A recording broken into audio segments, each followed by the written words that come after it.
Hai teman-teman semua, perkenalkan saya punya nama Gloria Faustina TGG dan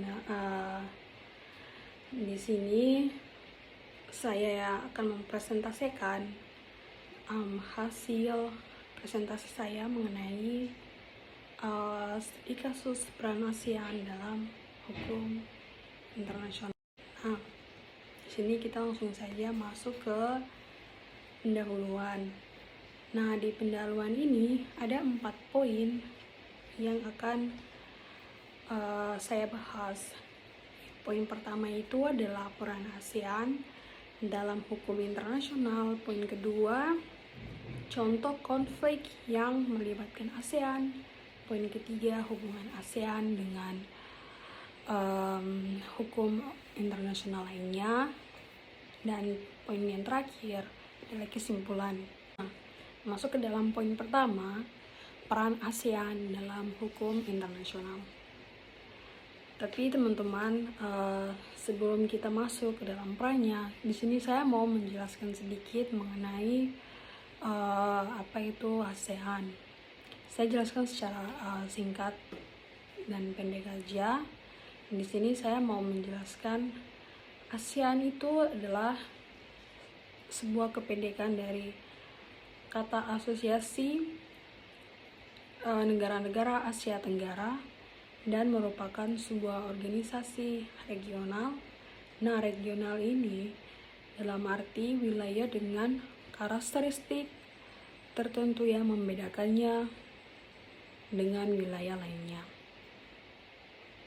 Nah, ASEAN sendiri terdiri dari 10 negara anggotanya. 10 anggota negaranya itu adalah Brunei, Kamboja, Indonesia, Laos, Malaysia, Myanmar, Filipina, Singapura, Thailand, dan Vietnam. Nah, masuk dalam poin kedua, contoh konflik yang melibatkan ASEAN.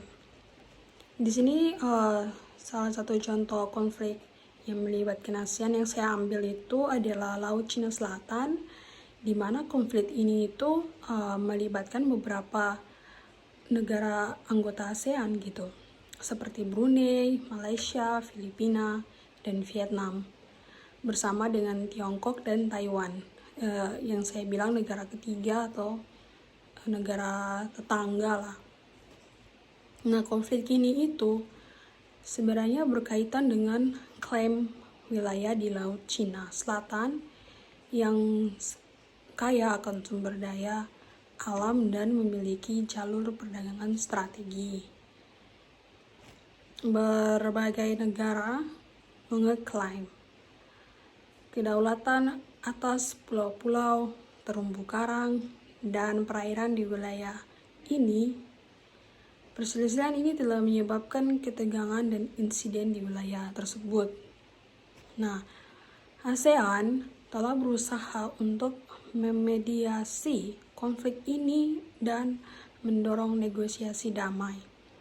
Pada tahun 2002, ASEAN dan Tiongkok bersama-sama mengadopsi deklarasi peraturan bersama tentang penyelesaian sengketa di Laut Cina Selatan, atau yang bisa kita singkat DOC, yang menekankan pentingnya penyelesaian damai dan dialog. Namun upaya untuk mencapai solusi yang langgeng masih terus berlanjut, dan konflik ini tetap menjadi salah satu titik ketegangan utama dalam hubungan regional di Asia Tenggara. Dan di poin ketiga ini, hubungan ASEAN dengan organisasi hukum internasional lainnya. Nah, ini adalah salah satu organisasi regional terbesar di dunia dan didirikan pada 8 Agustus tahun 1967. ASEAN atau kepanjangannya Association of Southeast Asian Nations, memiliki hubungan dengan berbagai organisasi hukum internasional lainnya dalam beberapa cara. Yang pertama ada ASEAN Plus 3 atau APT, yang kedua ASEAN Regional Forum atau ARF, ketiga ASEAN Plus 1, keempat ASEAN kerjasama dengan Perserikatan Bangsa-Bangsa, kelima kerjasama dengan Organisasi Perdagangan Dunia, yang keenam kerjasama dengan organisasi lainnya.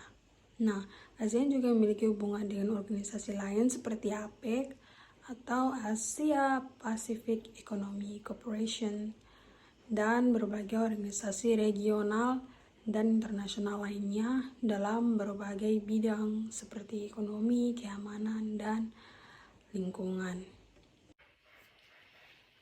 Sampailah kita ke poin yang terakhir, yaitu adalah kesimpulan. Nah, di sini ada beberapa poin kesimpulan yang saya ambil dari poin pertama, poin kedua, dan poin ketiga. Nah, poin pertama kesimpulan saya adalah ASEAN atau Association of Southeast Asian Nations memiliki subjek dalam hukum internasional dan berperan aktif dalam menjaga perdamaian, stabilitas, dan kerjasama di kawasan Asia Tenggara. Poin kedua saya, organisasi ini telah memediasi konflik regional seperti konflik di Laut Cina Selatan dengan upaya untuk mencapai solusi damai melalui dialog dan diplomasi. Poin ketiga ini, ASEAN memiliki hubungan dengan berbagai organisasi hukum internasional lainnya seperti ASEAN Plus 3 atau APT, ASEAN Regional Forum ARF, PBB, WTO, dan kerjasama dengan organisasi lainnya.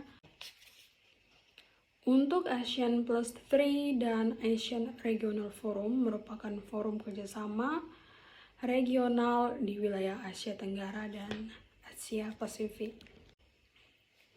Poin saya yang keempat adalah kerjasama dalam keterlibatan ASEAN dan organisasi-organisasi ini memungkinkannya untuk membawa pandangan dan kepentingan negara-negara anggotanya ke panggung internasional yang lebih luas. Oke, sekian dan terima kasih. Kiranya itu saja presentasi yang sudah saya sampaikan. Jadi di sini itu saya cuma ingin menjelaskan saja apa sih sedikit latar belakang mengenai ASEAN, terus apa perannya apa, habis itu contoh kasus yang melibatkan ASEAN itu apa saja, dan terakhir perjanjian apa saja sih yang ASEAN itu lakukan, dan pada akhirnya kesimpulan yang saya ambil dari poin-poin yang saya sudah bicarakan sebelumnya. Dan di sini jika ada kata yang kurang dimengerti, ya saya mohon pengertiannya, karena yang penting bisa masuk saja ya.